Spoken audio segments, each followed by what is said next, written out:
जब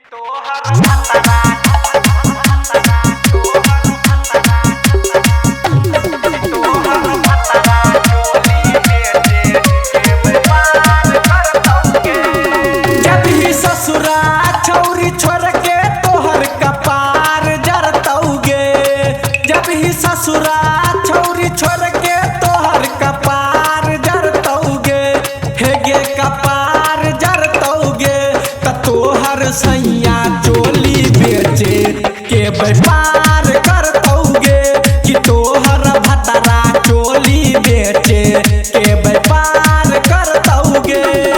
जब ही ससुरा छौरी छोड़ के तोहर कपार जरतौगे, जब ही ससुरा छौरी छोड़ के तोहर कपार जरतौगे, हेगे कपार जरतौगे त तोहर सैया चोली बेचे के व्यापार करतौगे कि तोहर भतरा चोली बेचे के व्यापार करतौगे।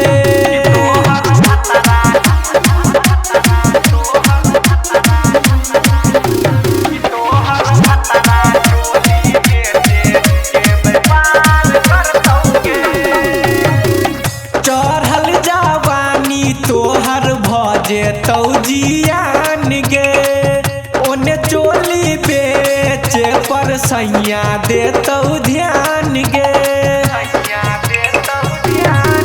हे गे चोली वाला चीज तोहर भजे तौजियान गे, ओने चोली बेचे पर सैया देतौ ध्यान गे। संगे सूत तौन से जिया बोखार धरतौगे, संगे सूत तौन से जिया बोखार धरतौगे, हेगे बोखार धरतौगे त तोहर भतरा चोली बेचे के व्यापार करतौगे कि तोहर सैया चोली बेचे के व्यापार करतौगे।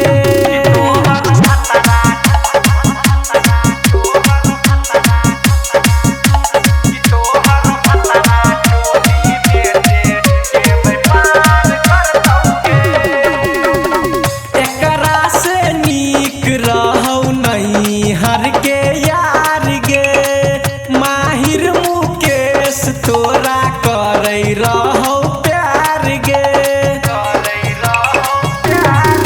हे गे एकरा से नीक रहौ नहीं हर के यार गे, यादव सरोज तोरा करे रहौ प्यार गे। कहु प्यारे धर्मेंद्र दिलवा तोहर जरतौगे, कहु रमन संतोष दिलवा तोहर जरतौगे, गे दिलवा तोहर जरतौगे त तोहर सैया चोली बेचे के व्यापार करतौगे कि तोहर भतरा चोली बेचे के व्यापार करतौगे।